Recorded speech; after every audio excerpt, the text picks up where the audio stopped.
Okay, here's the deal. If you think that the Earth is only about 10,000 years old, you're not allowed to drive a car. And the reason I say that has a lot to do with this comment I got on my video called Change in the Couch, which is about how we're eventually going to run out of oil because it took hundreds of millions of years to get all this fossil fuel and we're using it up in only a few hundred years. One of the responses I got to that, to that video was the following. LOL. Hundreds of millions of years? If it took that long, we would have an endless supply. I think the billions of plant animals killed in the flood will suffice nicely. Oh dear. Oh dear.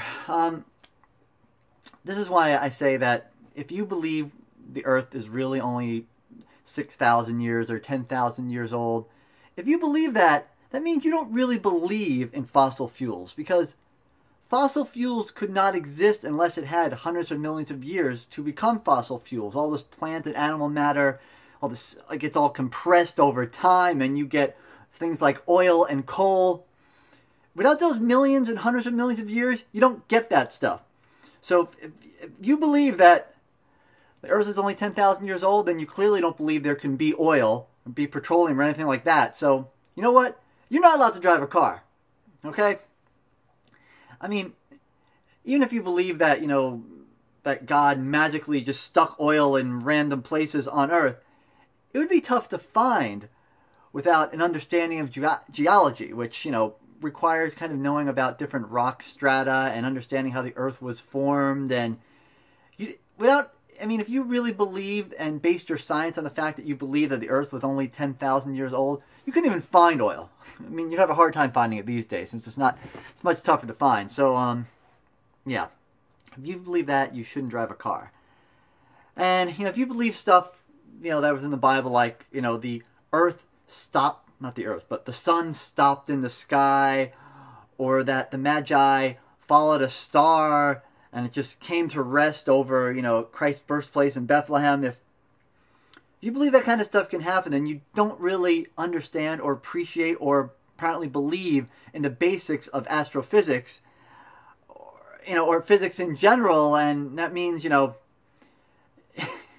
that means that, you know, you'd have a hard time understanding or hard time accepting that, you know, we can put ships into orbit, you know, and so yeah, you don't get to use GPS, you can't watch satellite TV if you believe that kind of stuff.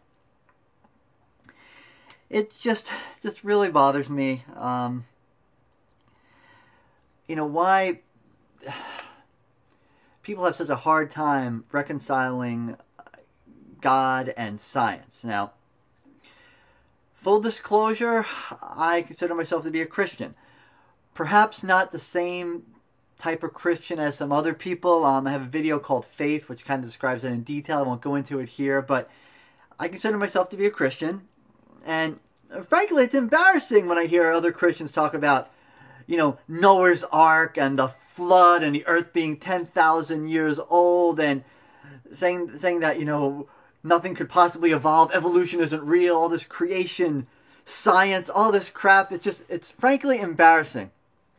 And now I may have lost some of you atheist and agnostic folks out there by admitting I'm a Christian, you know, so you might think this guy's an idiot. Okay, fine. But those of you who are Christian that are listening to me and you believe everything in the Bible is literally true and is literally the Word of God, bear with me for just a moment. All right, you accept and you believe in God, and you believe that God, you know, in some form or another was the creator of the universe and is responsible for everything that's in our universe. Now, where do you think you should go to look for truth in that situation? Do you look at this wonderful universe that God has created? Do you look at the stars and the planets and, you know, black holes and the background radiation from the Big Bang? Do you look at that kind of stuff? And do you use your microscope to look at molecules, you know, and cells and molecules and electrons and, you know, atoms, quarks? Do you look at all that kind of stuff? You look at the data from particle accelerators? Do you look at that stuff, the physical evidence that's in God's universe, to find the truth about the universe? Or do you look at a book, this one book, which supposedly was written by God when you know it was written by people. People took pen and put it to paper. And yes, you can say, oh, but it was inspired by God. These people were prophets. And my question would be, how do you know that? You know that because some person told you that. Because the person writing the Bible was implying this is the Word of God. So you're taking their word for it. So I could sit down, write a book, and I could say, oh, I am inspired by God. I could write anything I want in it. And I could say, hey, I was inspired. This comes directly from God. This is the Word of God right here. And you would look at me like I was nuts. You're like, no, you're full of crap. Maybe unless you're a Mormon, and, you know, I don't know. That was mean. Okay. But the point is, like, some Christians say, oh, the Mormons are nuts because they believe in this Book of the Mormon that was only written like a couple hundred years ago. Well, you know, what's the difference? I mean, so the Bible was written thousands of years ago. It's still something written by a person and they're claiming to be inspired by God. Who do you know who's a prophet and who's not a prophet? You don't know. And I think it's just silly to take everything you read in the Bible literally. Of course, those atheists and Gnostics are watching out there saying, well, why even take anything you read in the Bible seriously? And you might have a good point there.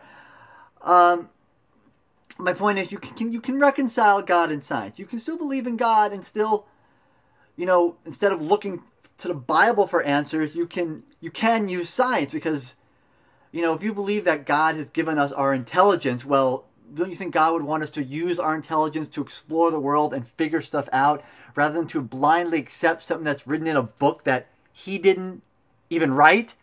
You know, people just claim, anyone could claim they wrote something. They wrote, oh, yeah, this Bible's inspired by God. You don't know that. And it's really circular reasoning to say that the Bible is the Word of God because it says it's the Word of God. Yeah, I know I'm ranting here, but it bothers me quite a bit. And yeah, what also bothers me, just to get to the point of God and science and agnostic folks and atheists, is when atheists, you know, I'm going to respond to a video that was made where there's an implication that those that are naturally born with good analytical minds are more prone to be atheists, which implies that anyone who believes in religion is an idiot. And I've heard Richard Dawkins say this as well, you know, that anyone believes, even great scientists who believe in God are just complete idiots. You know, God is, you know, the God delusion, you know. All right.